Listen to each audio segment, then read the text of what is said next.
তো কোরআনে কোথায় লেখা রয়েছে? যখন হজরত মোহাম্মদ নামাজ পড়তো তখন কোন সা লাউডস্পিকার আবিষ্কার হয়েছিল? বিকাশ রঞ্জনের যদি এতই আপত্তি থাকে, বিকাশ রঞ্জন ভট্টাচার্য নিজের বাড়ির ভেতরে একটা লাউডস্পিকার লাগিয়ে নিক, একটা মাইক লাগিয়ে নিক, নিয়ে দিন রাত আজান শুনুক, আমরা কেউ বারণ করতে যাব না। দেখুন, বিকাশ রঞ্জন ভট্টাচার্য নিজেকে বড় লয়ার বলে মনে করেন, কিন্তু আপাতমস্তকে উনি তো লয়ার অ্যাকচুয়ালি না। দেখুন, আজকে ওই ঝাড়খণ্ডে গিয়ে তো ওখানে তো সিপিএম খাতা খুলতে পারবে না, ওই জন্য দেখলো যে না ওটা বাদ দিয়ে দিন, বরং দিল্লিটাই যাই। দিল্লিতে আমাদের তো ওই ইন্ডি জোট আছেই, ওখানে গিয়ে একটু আমরা কেরামতি দেখাই, লোকেও দেখবে যে আমরা এই দিল্লিতে আজকে এই আরশোলাদের সঙ্গে আজকে একসঙ্গে বসে দানা পানি খাবো। আজকে আমি মনে করি ওরা যদি আরশোলা হয়, আমাদের সিপিএম হচ্ছে এখানকার ছারপোকা, কারণ ওরা ছারপোকার মতো এই বংশ বিস্তার করতে আরম্ভ করেছে।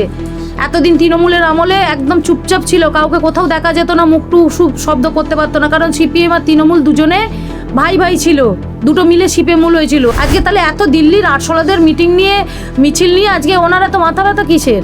আজকে উনি কি করে ভারতবর্ষের বুকে ইয়াং জেনারেশনের আজকে ভালো হবে, চাকরি হবে, কাজ পাবে, সেই দেখুক, শিক্ষা পাবে সেটা দেখুক, সেটা নিয়ে কেস করুক। এই ছোট সাহেব থেকে অভিষেক বন্দ্যোপাধ্যায়ের আজকে সেই ভয়েস রেকর্ডিং, আমরা অনেক কিছুই আজকে জানি। আজকে যে তথ্য আজকে সিবিআইয়ের হাতে আছে, আজকে সেই জায়গায় দাঁড়িয়ে আজকে আমি মনে করি অভিষেক বন্দ্যোপাধ্যায়ের জেল যাত্রা কেউ আটকাতে পারবে না, কারণ আইনের ওপর তো আমাদের একটা ভরসা আছেই। সেই ভরসার জায়গা থেকে মনে করি যে তিহার জেল আটকাতে অভিষেক বন্দ্যোপাধ্যায়কে কেউ বাঁচাতে পারবে না। আজকে বকলমে আজকে তৃণমূলকে চালনা করেছে সিপিএম, বা সিপিএমকে চালনা এখন করছেন তৃণমূল। আজকে তৃণমূল দলটাই অদূষিত হয়ে গেছে, আজকে যেতে বসেছে, চলে গেছে, লোগোটাও চুরি হয়ে গেছে। আজকে পিসির সেই স্বাদের সেই কোম্পানি আজকে সব ভেঙে গেছে। মাদ্রাসা আজকে চাইছে যে আজকে এই বন্দে মাতরম না হোক, কিন্তু আজকে বন্দে মাতরম কেন হবে না? তুমি ভারতবর্ষের এতে মাদ্রাসা খুলে রেখেছো, অথচ ভারতবর্ষের নিয়ম শৃঙ্খলা মানবে না, সেখানে জাতীয় সঙ্গীত তুমি গাইতে দেবে না, তুমি মামলা করবে বিকাশ রঞ্জনকে দিয়ে, তা সেটা তো হয় না। অভিষেক বন্দ্যোপাধ্যায় বলা চলে প্রায় এমন কোনো দুর্নীতি নেই যেখানে অভিষেক বন্দ্যোপাধ্যায়ের নাম জড়ায়নি। এই অভিষেক বন্দ্যোপাধ্যায়েরই পিএ তিনি আজকে ভবানী ভবনে হাজিরা দিলেন। এবার কি আমরা বলতে পারি যে অভিষেক বন্দ্যোপাধ্যায় যে প্রাণভোমরা, সেটা কেন্দ্রীয় তদন্তকারী সংস্থার হাতে এলো? আজকে দেখুন, সুমিত যেতে গেছেন ভবানী ভবনে, আজকে কিছুটা হলেও অভিষেক বন্দ্যোপাধ্যায় তো ভয়ে একটা আসছেই, কারণ সুমিত যখন গেছে হয়তো রাজসাক্ষীও হয়ে যেতে পারে, সুমিতকে হয়তো রাজসাক্ষী করে নেওয়া হতে পারে। আজকে সেই ভয়, আজকে এই যে সুমিত সব কিছু জানতো, কারণ যেহেতু আত্মসহায়ক ছিলেন অভিষেক বন্দ্যোপাধ্যায়, তো সেই জায়গায় দাঁড়িয়ে একটা তো ভয়ে কাজ করছেই অভিষেক বন্দ্যোপাধ্যায়ের। আর আগামী দিন অভিষেক বন্দ্যোপাধ্যায়কে তিহার জেল যেতে কেউ আটকাতে পারবে না, কারণ যে চুরি দুর্নীতি পশ্চিমবাংলার মানুষের সঙ্গে উনি করেছেন, যে বালির গরু কয়লা সিমেন্ট সব খেয়েছেন, তা ওনাকে ওগড়াতে হবে তিহার জেলে গিয়েই। কোনো কোর্ট ওনাকে আর রক্ষা করে রাখতে পারবেন না, কারণ সুমিত এবারে ভবানী ভবনে গেছে। আশা করছি সুমিত নিশ্চয়ই এমন কিছু তথ্য দেবে সিবিআইয়ের হাতে বা আমাদের এনআইএর হাতে, সেখানে নিশ্চয়ই কিছু উঠে আসবে, আশা করা যেতে পারে। এর আগে বিভিন্ন চার্জশিটে ও জনৈক অভিষেক বলে একটি নাম উঠে এসছে। এই জনৈক অভিষেক বা কালীঘাটের কাকুর যে সাহেব বলা চলে, তারা একদিন অধরা ছিল, এবার কি তাহলে মূল পান্ডা, মূল মাথা তাহলে এবার গ্রেপ্তার হচ্ছে? দেখুন, আমরা ওই জীবন কাকুর অনেক বাণী শুনেছি, জীবনী শুনেছি, বাণী শুনেছি। আজকে সেই ছোট সাহেব থেকে অভিষেক বন্দ্যোপাধ্যায়ের আজকে সেই ভয়েস রেকর্ডিং, আমরা অনেক কিছুই আজকে জানি। আজকে যে তথ্য আজকে সিবিআইয়ের হাতে আছে, আজকে সেই জায়গায় দাঁড়িয়ে আজকে আমি মনে করি অভিষেক বন্দ্যোপাধ্যায়ের জেল যাত্রা কেউ আটকাতে পারবে না। আজকে আমরা দেখে এসেছি যে লিপস অ্যান্ড বাউন্সের টাকা কিভাবে উনি লোপাট করেছিলেন, বা উনি একটা ওই কোম্পানির মালিক ছিলেন। আমরা হয়তো গুণাক্ষরেও জানতেও পারতাম না যদি না ইডি সিবিআই আজকে হানা দিত।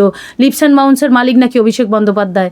আজকে সেই জায়গায় দাঁড়িয়ে আমার মনে হয় যে আমাদের আইন যে পথে চলছে, কারণ আইনের ওপর তো আমাদের একটা ভরসা আছেই, সেই ভরসার জায়গা থেকে মনে করি যে তিহার জেল আটকাতে অভিষেক বন্দ্যোপাধ্যায়কে কেউ বাঁচাতে পারবে না।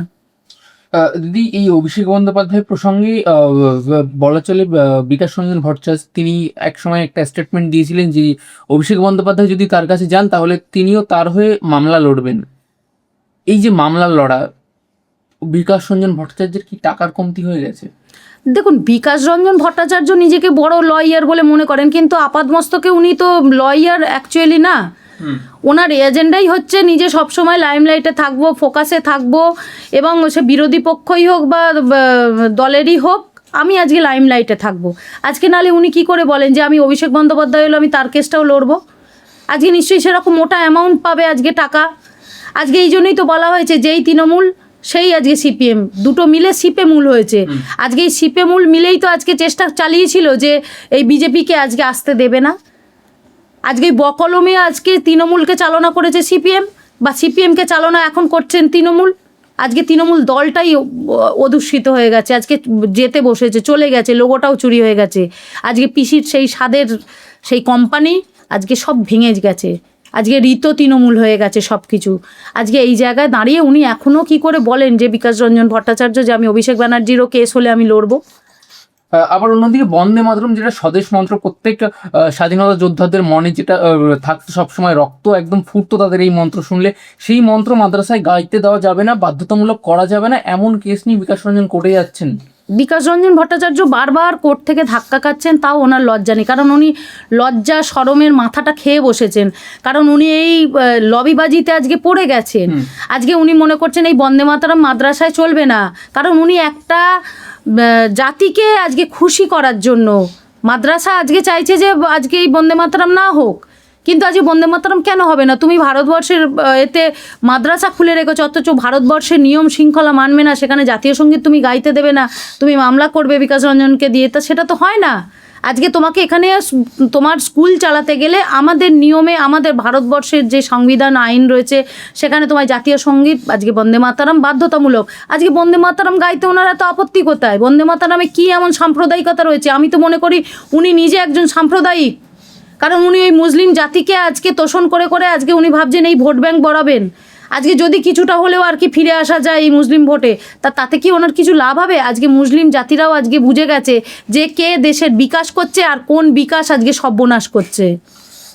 দিদি, সিপিএম এই পার্টিটা যেখানে ঝাড়খণ্ডে যে প্রোটেস্ট চলছে সেইখানে তো তেমন কোনো ভ্রুক্ষেপ তারা দেখাচ্ছে না, কিন্তু এই দিল্লির প্রোটেস্টটা একদম সেখানে গিয়ে স্টল পর্যন্ত লাগিয়ে নিয়েছিল।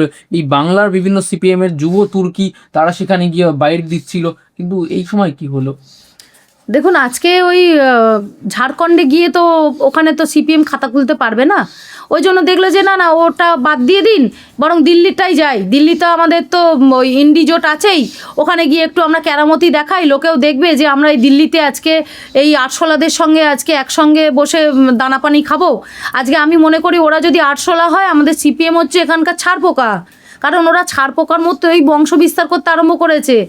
এতদিন তৃণমূলের আমলে একদম চুপচাপ ছিল, কাউকে কোথাও দেখা যেত না, মুখটু শব্দ করতে পারতো না, কারণ সিপিএম আর তৃণমূল দুজনে ভাই ভাই ছিল, দুটো মিলে সিপিএমূল হয়েছিল। আজকে বিকাশ রঞ্জন ভট্টাচার্য এই ছোট ছোট বাচ্চাদের খেপিয়ে লেলিয়ে আজকে কি ভাবছেন যে এই আন্দোলনকে এখানে বাংলার বুকেতে খুব জোরালো করবেন? কোনোদিন হবে না, কারণ বাংলার মানুষ জানে যে সিপিএম 34 বছরে কি রাজত্ব করে গেছেন, আজকে ইয়াং জেনারেশনকে কিভাবে ধ্বংস করে দিয়ে গেছেন।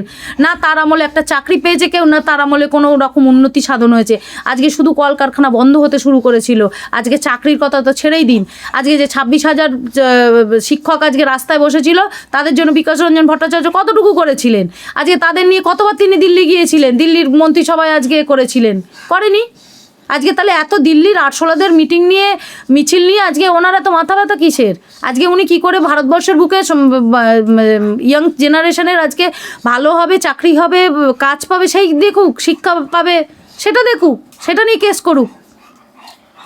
আরেকটা বিষয় যে আজানের মাইক খোলা, এই বিষয় নিয়ে কংগ্রেসের অধীর রঞ্জন চৌধুরী তিনি একটি মন্তব্য করেছেন যে রাত্রেবেলা কীর্তনের যে গান, সেই গানও তো আমার কানে লাগে, তাহলে কি সেই মাইকও খুলতে হবে? দেখুন, মাইকের একটা তার জন্য একটা ডেসিবেল ঠিক করে দেওয়া হয়েছে। আজকে সেই ডেসিবেল থেকে আজকে আপনি চালান না, আপনিও মাইক চালান, তার মানে দেই না যে 12 মাসে আপনি সেই 12 মাস রাত দিন দুপুর করে ভোরবেলা থেকে শুরু করবেন আর আমাদের সেটা মেনে নিতে হবে, এটা চলে এসছে বলেই চলে থাকবে, সেটা তো না। আজকে সব জিনিসেরই আজকে একটা রয়েছে, আইন রয়েছে। আজকে উনি সংবিধান দেখাচ্ছেন, আজকে উনি দেখাক তো কোরআনে কোথায় লেখা রয়েছে? যখন হজরত মোহাম্মদ নামাজ পড়তো তখন কোন সা লাউডস্পিকার আবিষ্কার হয়েছিল যে তখন সে মসজিদে লাউডস্পিকার লাগিয়ে আজকে আজান দেওয়ার কথা বলে গিয়েছিল? আমি তো মনে করি প্রত্যেক মুসলিম সম্প্রদায় কোরআনে যা লেখা রয়েছে সেটাই একদম এভাবে মেনে নিয়ে চলে। তাহলে আজকে বিকাশ রঞ্জন ভট্টাচার্য এই মানুষগুলোকে খ্যাপাবার চেষ্টা করছেন কেন? আজকে যেখানে আইন নেই, আজকে উনি আমাদের হরে কৃষ্ণ নামের কথা বলছেন, আমাদের সেটা হয়তো বছরে 4 বার হলো কি 5 বার হলো। আজকে সেখানে আমাদের 12 মাস কেন তাদের এই শুনতে হবে? আজকে সবাই আজকে প্রার্থনা করবে, ঈশ্বরকে ডাকবে। আজকে আমরাও যদি মনে করি যে এই তারস্বরে যখনই 4টের সময় আজকে আজান হবে, আমরাও 4টের সময় আজকে হনুমান চল্লিশা সাজিয়ে যাবে, চালিয়ে দেবো, তাহলে কি হবে? তাহলে সেখানে একটা দ্বন্দ্ব ঝগড়া সৃষ্টি হবে। আজকে সেই জায়গায় দাঁড়িয়ে যদি আজকে মাইক খুলে দেওয়া হয়, তা সেটা অপরাধ কোথায়? আজকে আমি আমার প্রার্থনা করব ঈশ্বরের, আমি আমার নিভৃতে নীরবে গিয়ে আজকে প্রার্থনা করব, নামাজ পড়বো, আমি মসজিদে যাব, সেখানে তো কেউ বারণ করছে না, সেখানে তো আপত্তি করছে না।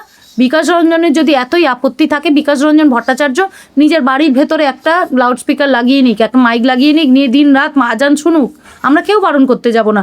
কারণ উনি যখন গোভক্ষণ করতে পারেন, উনি আজানটাও শুনতে পারেন।